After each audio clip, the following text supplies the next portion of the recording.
La Bible dit « L'orgueil précède la chute ». Proverbe, chapitre 16, verset 18. Et s'il est un être qui illustre ce principe à la perfection, c'est celui que l'Écriture appelle le diable, le calomniateur, l'adversaire, Satan. L'enseignement d'aujourd'hui est le troisième d'une série autour de cette créature que Jean appelle le grand dragon rouge dans la vision d'Apocalypse chapitre 12. C'est Satan.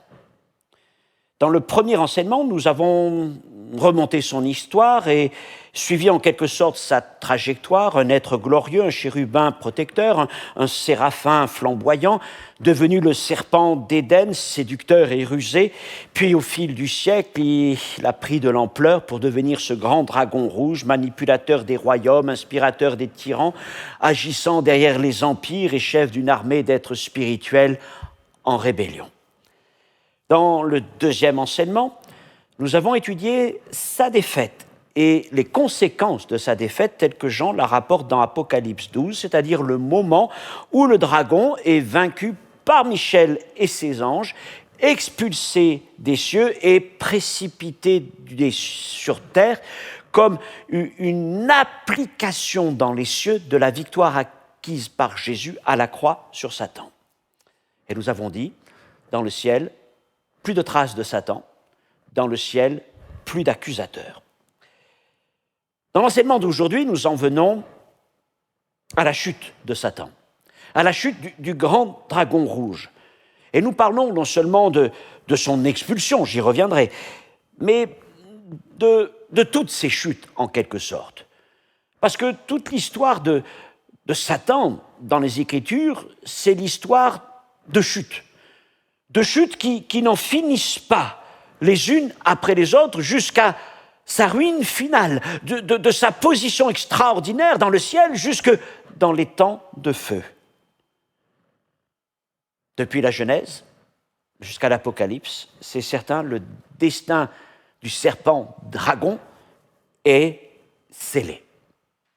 Et la Bible nous montre que sa chute n'est pas un accident de parcours, elle est un processus inexorable.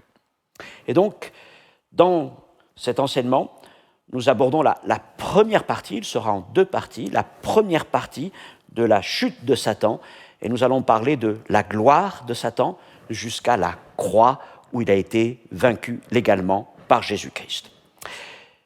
Prions, et ensuite, nous lirons quelques textes dans les Écritures. Notre Dieu, notre Père, merci de nous avoir donné de connaître par ta parole tout ce qui est utile et nécessaire de connaître concernant l'ennemi, l'adversaire, le calomniateur, le diviseur, Satan. Mon Dieu, merci parce que tu nous permets de comprendre que son destin est scellé, irrémédiablement scellé à la croix de Jésus-Christ, et qu'il s'accomplira, et que le temps venu, il finira, Seigneur, jusque dans les temps de feu. Permets-moi de dire les choses de ta parole sans ajouter, sans retrancher, sans tordre le sens des Écritures, avec humilité, parce qu'il y a des choses qui nous dépassent, qui me dépassent. Et permets-nous, Seigneur mon Dieu, de ne pas aller au-delà de ce qui est écrit et de rester, Seigneur, dans l'esprit des Écritures. Amen. Je vous propose la lecture de deux textes, non pas dans le livre de l'Apocalypse, bien que nous ferons référence à Apocalypse 12, vision que j'ai développée sur plusieurs enseignements maintenant, mais on va lire deux textes importants concernant Satan. Le premier dans Ésaïe chapitre 14, versets 12 à 15, et puis ensuite nous irons dans le livre d'Ézéchiel au chapitre 28. D'abord, Ésaïe 14, versets 12 à 15. « Te voilà tombé du ciel, astre brillant, fils de l'aurore, tu es abattu à terre, toi le vainqueur des nations. Tu disais en ton cœur, je monterai au ciel, j'élèverai mon trône au-dessus des étoiles de Dieu. Je m'assiérai sur la montagne de l'assemblée, à l'extrémité du septentrion. Je monterai sur le sommet des nues, je serai semblable au Très-Haut. Mais tu as été précipité dans le séjour des morts, dans les profondeurs de la fosse. » Et nous lisons maintenant dans Ézéchiel, au chapitre 28, à partir du verset 11 jusqu'au verset 16. Ézéchiel 28, 11 à 16. La parole de l'Éternel me fut adressée en ces mots. Fils de l'homme, prononce une complainte sur le roi de Tyr. Tu lui diras, ainsi parle le Seigneur l'Éternel, tu mettais le sceau à ta perfection, à la perfection. Tu étais plein de sagesse, parfait en beauté. Tu étais en Éden, le jardin de Dieu. Tu étais couvert de toute espèce de pierres précieuses, de sardoine, de topaze, de diamants, de chrysolite, d'onyx, de jaspe, de saphir, d'escarboucle, d'émeraude et d'or. Tes tambourins et tes flûtes étaient à ton service, préparés pour le jour où tu fus créé. Tu étais un chérubin protecteur, aux ailes déployées. Je t'avais placé, tu étais sur la sainte montagne de Dieu. Tu marchais au milieu des pierres étincelantes. Tu as été intègre dans tes voies depuis le jour où tu fus créé jusqu'à celui où l'iniquité fut trouvée chez toi. Par la grandeur de ton commerce, tu as été rempli de violence et tu as péché. Je te précipite de la montagne de Dieu. Je te fais disparaître, chérubin protecteur, du milieu des pierres étincelantes. Amen. Revenons à la vision de Jean dans Apocalypse chapitre 12, dans laquelle il nous montre la défaite du dragon, Satan, le serpent ancien, devant l'archange Michel et ses troupes. Et cette défaite entraîne pour Satan, le dragon, sa chute du ciel, son expulsion, sa précipitation sur terre, mais ce n'est pas encore la fin. Car cette fin se poursuivra jusqu'à ce qu'il finisse dans les temps de feu. Mais cette chute n'a pas débuté avec l'Apocalypse. Elle a commencé dans les temps anciens, très anciens. Et donc, bien avant Jean, les prophètes, Ésaïe, Ézéchiel, en l'occurrence, avaient déjà écrit sur ce que serait la trajectoire de Satan. Et Ésaïe, notamment, décrit les 3 grandes étapes de cette chute que l'Apocalypse va reprendre et développer. Tout d'abord, au verset 12, regardez, « Tu es tombé du ciel ». C'est la chute originelle, liée à l'orgueil et à la rébellion. Puis ensuite, tu es abattu à terre, du ciel à la terre. La chute exécutée, l'expulsion que Jean voit s'accomplir, Apocalypse verset 12, chapitre 12. Puis enfin, verset 15, tu es précipité dans la fosse. Et c'est la chute finale qui s'accomplira dans Apocalypse chapitre 20. Les prophètes, les apôtres, Jean, et puis aussi les évangiles. Les évangiles, eux, ont proclamé la défaite légale, juridique, définitive et irréversible de Satan à la croix. Alors, dans ce premier message de 2, nous allons suivre ces premières chutes, de la gloire, qui était la sienne, jusqu'à la croix, et comprendre pourquoi Satan n'est plus aujourd'hui qu'un prince déchu et déjà vaincu. Premièrement, la chute fonctionnelle. Tu es tombé du ciel. Si la chute de Satan n'a pas commencé dans l'Apocalypse, elle n'a donc même pas commencé dans l'Éden, mais dans le ciel, lorsque l'orgueil a saisi cet être splendide. C'est la chute originelle de Satan, celle dont parle donc Ésaïe 14 et Ézéchiel 28. Je la qualifie de fonctionnelle, parce qu'elle touche avant tout à son rôle et pas encore à son statut ou à sa destinée finale.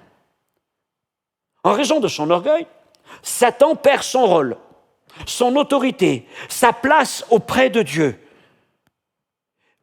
Ésaïe dit qu'il a été placé au-dessus des étoiles, c'est-à-dire au-dessus des autorités, des autres autorités spirituelles dans les lieux célestes.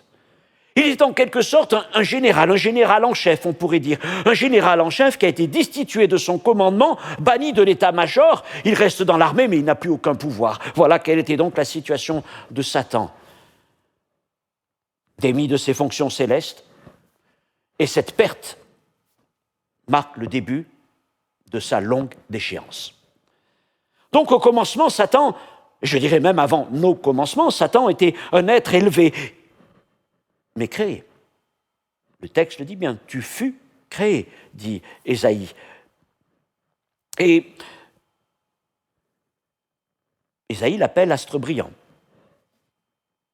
fils de l'aurore, un titre de gloire, de lumière, de beauté. Alors c'est vrai que De là, certains ont tiré le nom de Lucifer, qui veut dire porteur de lumière. Lucifer, ce n'est ni de l'hébreu ni du grec, c'est du latin. Et ce mot est apparu suite à la traduction en latin des Écritures, et notamment par Jérôme à travers la Vulgate. Mais ce n'est pas un mot hébreu.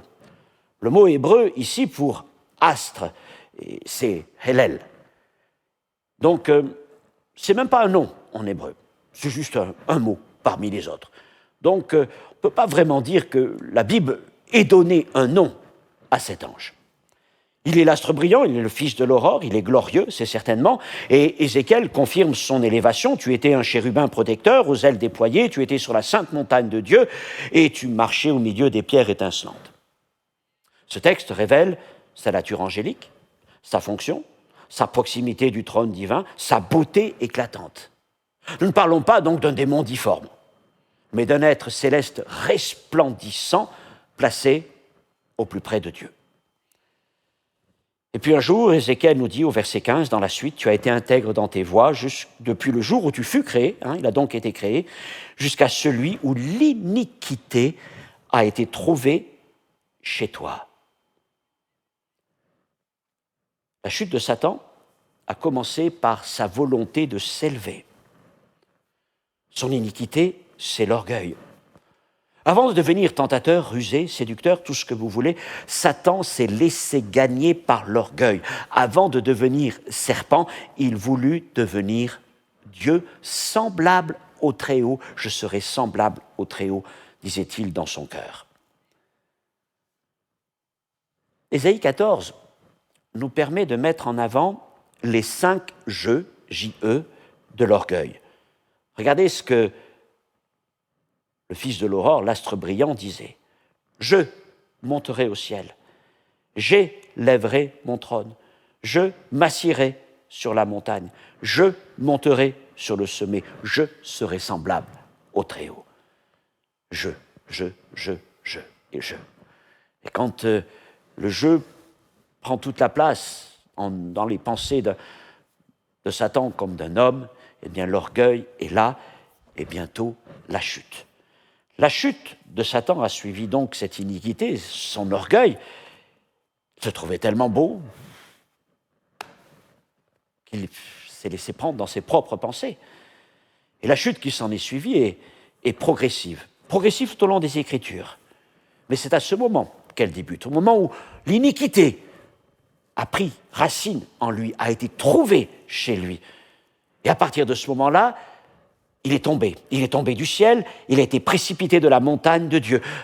Attention, le ciel ne lui est pas encore fermé. Ça viendra plus tard, après la victoire de Jésus à la croix et son ascension. Mais dès ce moment-là, il perd sa fonction auprès de Dieu, chérubin protecteur. Il perd sa proximité, sa place parmi les êtres glorieux et il devient rebelle.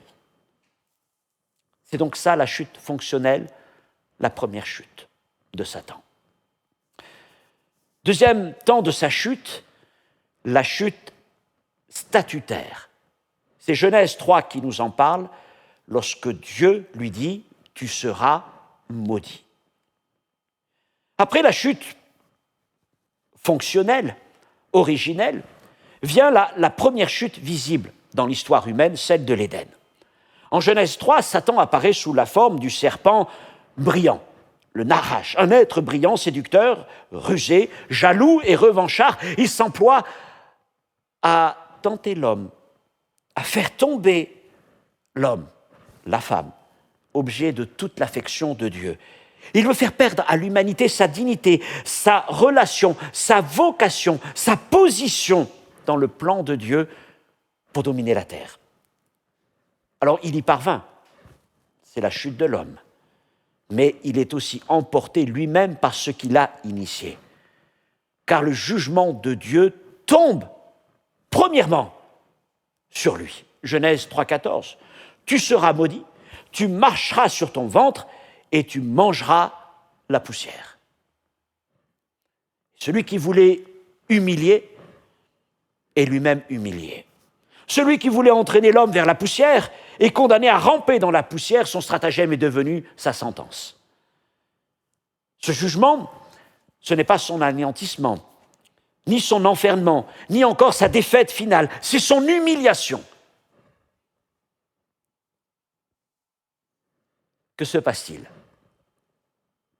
Eh bien, c'est comme si Satan descendait d'un rang céleste à une position inférieure. Imaginez, lui qui était glorieux dans les cieux. Le voilà maintenant à devoir marcher sur le ventre. C'est une image pour parler d'un symbole d'abaissement. Il doit manger la poussière, ce qui dans l'Ancien Testament signifie l'humiliation. Psaume 72, verset 9, la défaite, Ésaïe 49, 23, l'abaissement public. Il est réduit à manger ce qui est foulé aux pieds par le reste des créatures. Le serpent n'est plus brillant, il n'a plus rien de brillant, mais il est rabaissé, il est humilié. Et dans sa chute, eh bien, il a perdu son statut. Il a donc eu la chute fonctionnelle, il a perdu cette fonction de chérubin. Et puis maintenant, il y a cette chute statutaire. Il perd son statut d'être lumineux, il est maudit, abaissé. Et puis, il devient l'ennemi déclaré de la postérité de la femme. Genèse 3,15. Je mettrai inimitié entre toi et la femme. Et voilà, c'est déjà dans ce verset l'annonce de l'évangile. On l'appelle le protévangile, la première parole qui annonce l'évangile à venir. Et désormais, Dieu annonce un combat entre Satan et la lignée de la femme. Et Satan est désigné, identifié comme l'adversaire de la lignée messianique.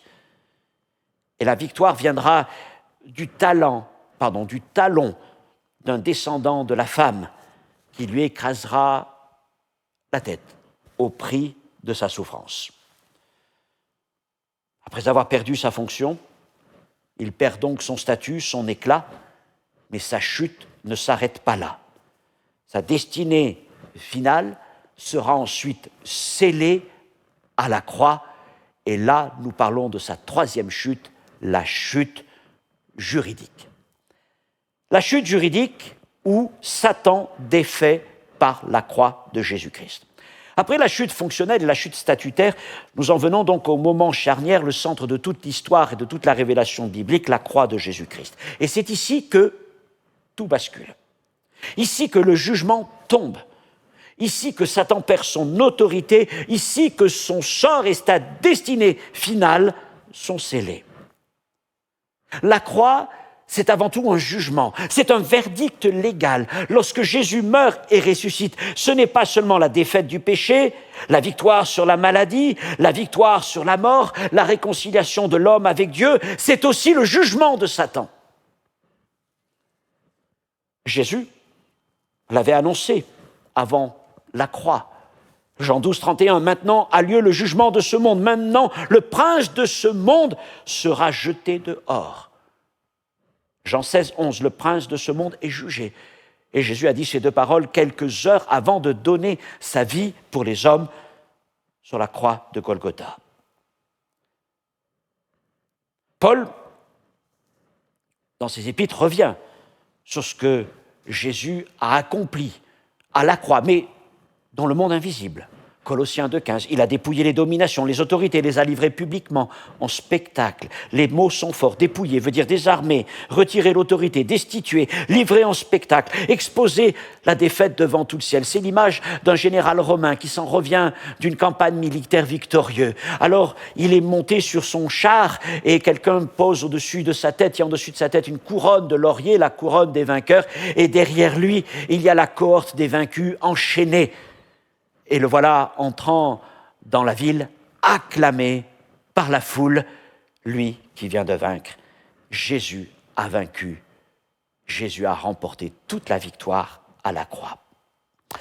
L'auteur des Hébreux écrit quant à lui, Hébreux 2,14, « Par la mort, il a anéanti celui qui avait la puissance de la mort, c'est-à-dire le diable. » Alors, anéanti ne signifie pas éliminer, mais réduit à l'impuissance légale.